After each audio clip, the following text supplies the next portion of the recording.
De pronto has escuchado que a una persona la poseen múltiples personalidades, o que la poseen espíritus, o que simplemente es una persona a la que le han hecho brujería. Y no necesariamente. Por eso hoy vamos a hablar de los trastornos disociativos. Soy Cris García, estudiante de psicología. Pero antes de hablar del trastorno de disociación como tal, tenemos que entender qué es disociación. La disociación es simplemente una desconexión de elementos que naturalmente están conectados entre sí. Según el Manual Diagnóstico Estadístico de los Trastornos Mentales, el DSM-5, el trastorno de identidad asociativo es una perturbación de la identidad que se caracteriza por dos o más estados de la personalidad bien definidos que se pueden describir en algunas culturas como experiencias de posesión, o las que conocemos como experiencias paranormales. La perturbación de la identidad implica una discontinuidad importante en el sentido del yo, en el sentido de la identidad y de la entidad, acompañado de alteraciones relacionadas con el afecto, el comportamiento, la conciencia, la memoria, la percepción, el conocimiento y el funcionamiento sensitivo-motor. En cristiano, ¿eso qué significa? Que la persona se desagrega del yo. Es una forma poco saludable de escapar la realidad, lo que le causa problemas de adaptación y de sociabilidad a la persona que lo padece. ¿Cuáles pueden ser las causas para desarrollar este trauma en la infancia? Generalmente se da en los primeros años de vida del niño.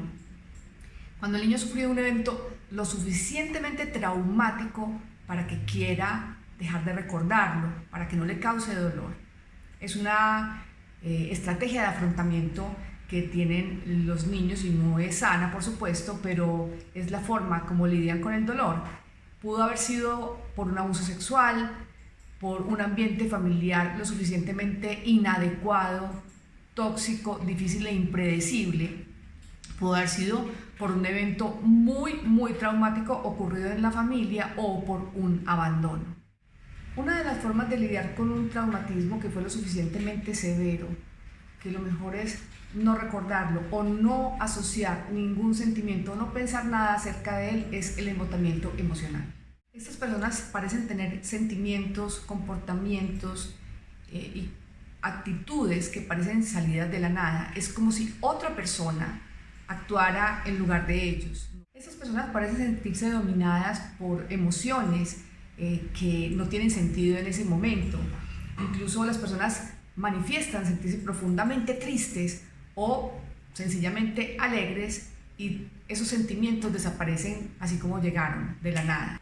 A ese trastorno lo acompañan unos síntomas característicos. Se llaman los síntomas disociativos. Vamos a arrancar con el primero.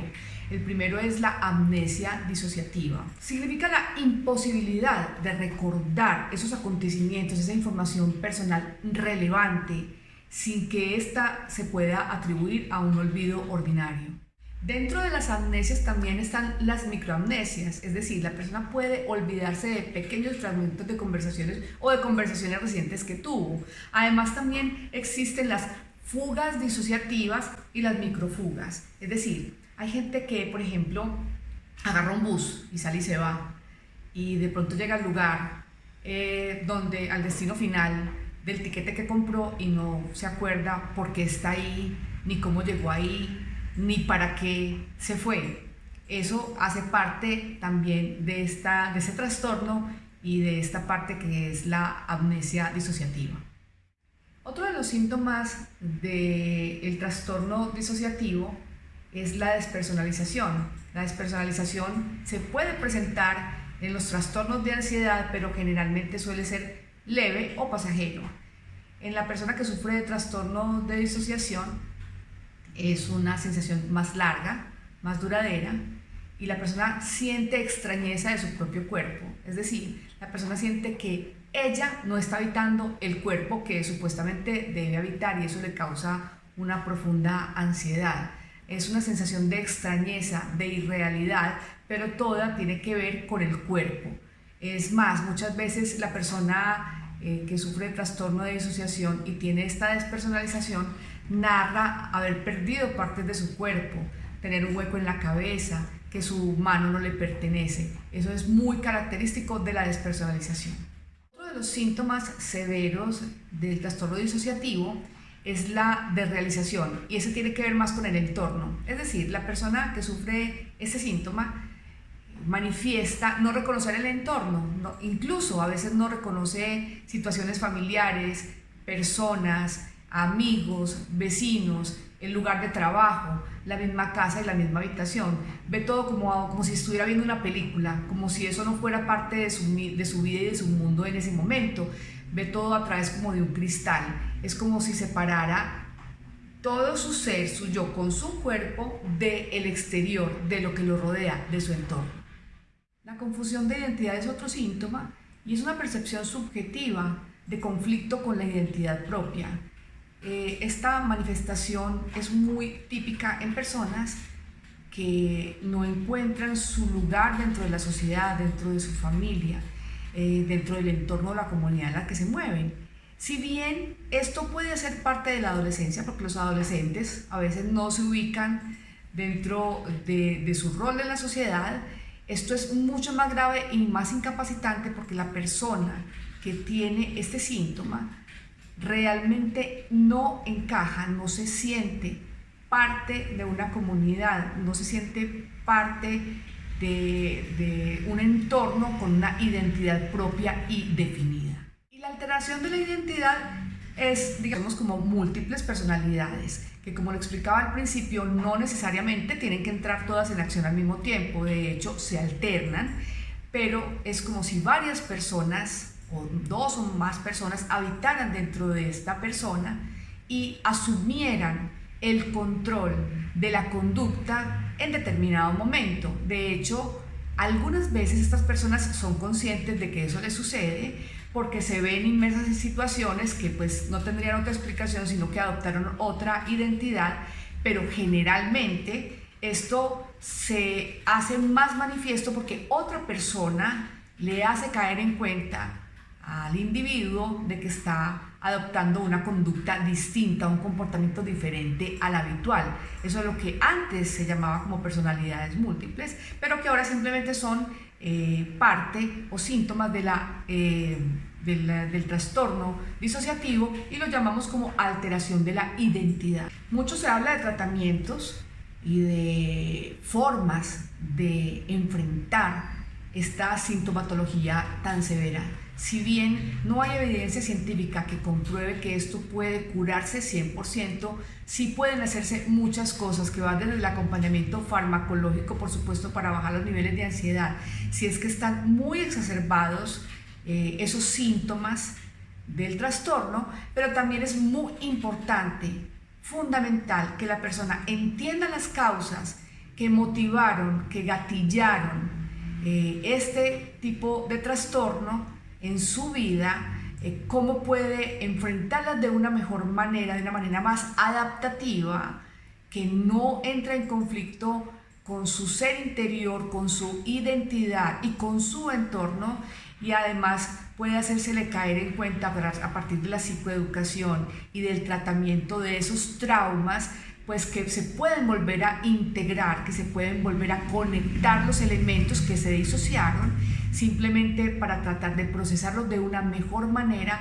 para que esta persona tenga mucha mejor calidad de vida, que finalmente es lo que se busca en psicología. Entonces, lo que más se recomienda es una terapia de integración donde la persona entienda que los eventos traumáticos fueron pasados, que ya se pudieron superar o que se pueden ir superando a través del entendimiento de esos acontecimientos y que eso necesariamente no tiene que enfrentarse con un mecanismo de escape y de no afrontamiento, sino todo lo contrario, que somos capaces de enfrentar las situaciones adversas de la vida con diferentes y mejores métodos. Dentro del DSM-5 hay dos subcategorías donde el clínico o la persona que está haciendo el diagnóstico puede especificar o no especificar si los síntomas, la sintomatología que manifiesta el paciente hace parte del trastorno o no. Cuando estamos hablando de los especificados, simplemente el profesional lo que hace es dictaminar cuáles son los criterios con los que cumple el paciente para poderlo encasillar, si pues lo pudiéramos hablar así, dentro de este trastorno, y hay unos muy específicos, incluso no necesariamente hacen parte de todo el trastorno general, o se le puede a la persona meter dentro de esa categoría 100%, sino que simplemente son síntomas y factores asociados que pueden incluso ser temporales, pero ahí especifica el especialista el por qué lo hace o toma ese criterio, y cuando habla de no especificados es porque simplemente no está esta persona o su sintomatología inserta dentro del trastorno y prefiere en ese caso de la historia clínica no especificarlo. Síndromes crónicos o recurrentes de síntomas disociativos mixtos. A veces las personas tienen momentos de amnesia o tienen momentos de separación del yo, no tienen conciencia de la entidad, pero es una cuestión momentánea, puede darse por el efecto de consumo de drogas psicoactivas, puede darse incluso por situaciones de estrés o estrés postraumático, pero son situaciones que se superan fácilmente y no se constituyen en incapacitantes de la vida laboral y corriente de la persona. Entonces ahí podemos estar hablando de ese síndrome. Ahora, la alteración de la identidad debido a persuasión coercitiva prolongada o intensa es cuando la persona está sometida a un lavado de cerebro, o a la persona se la ideologiza o se la mete dentro de un campo de concentración, como sucedió pues siglos atrás, o hace parte de un movimiento religioso de secta estricto, donde la persona en su interior sabe quién es, pero hay un lavado de cerebro tan fuerte que lo que hace es que entre en conflicto con esa identidad. Ahora, hay reacciones disociativas agudas a sucesos estresantes. Entonces, en esta categoría simplemente hay unas afecciones agudas que son transitorias, hay unos eventos traumáticos que son lo suficientemente fuertes como para impactar al individuo. Entonces puede haber episodios de desrealización y de despersonalización, y eso se da mucho en los trastornos de ansiedad. Yo personalmente lo sufrí. El tema de la desrealización y de la despersonalización en estos casos afortunadamente es temporal y no hace parte de un desmejoramiento completo de la vida. Finalmente hay que tener en cuenta que para poder determinar cuando un trastorno de este tipo es incapacitante y es limitante para las personas y poder diagnosticar como tal un trastorno disociativo, tenemos que ser sumamente objetivos, entender el entorno en el que vive la persona, la cultura y todos los elementos asociados a esta. Es decir, nosotros cuando observamos a un niño jugando con sus amigos imaginarios o cuando hace personajes, no podemos estar hablando de trastorno disociativo de la personalidad, porque simplemente eso es una etapa infantil que es perfectamente normal. Los niños hablan con el espacio o hablan solitos, y eso hace parte del desarrollo cognitivo de los seres humanos. Ahora, si una persona está bajo el efecto de sustancias psicoactivas, alucinógenas o bebidas embriagantes, por supuesto que se puede dar algún tipo de sintomatología que está asociada a ese trastorno, y no necesariamente tiene que ser el trastorno como tal, porque son situaciones temporales. Cuando la persona termina el consumo, cuando la persona pasa a la etapa de sobriedad, simplemente los síntomas desaparecen. Entonces ahí no podríamos hablar específicamente de ese trastorno. Y lo mismo cuando hay situaciones de estrés o eventos postraumáticos que puedan superarse, que la persona vuelve y retoma su vida normal, y se acuerda del evento traumático simplemente porque en el momento del estrés sufrió una desrealización, una despersonalización, tuvo una fuga o tuvo un episodio de amnesia. Esto también tiene que ser tenido en cuenta para no encasillar al paciente dentro de ese trastorno y entender que pudo haber sido una situación transitoria. Este es un trastorno que tiene múltiples aristas, que hay que abordarlo desde el punto de vista psicológico, pero también tiene que ser un manejo interdisciplinario, y por supuesto que todo esto ayuda a que las personas puedan, haciendo un buen manejo de la situación, por supuesto, puedan tener una mejor calidad de vida y un mejor afrontamiento de sus realidades y de sus vidas, como es lo que se pretende cuando se trabaja en psicología.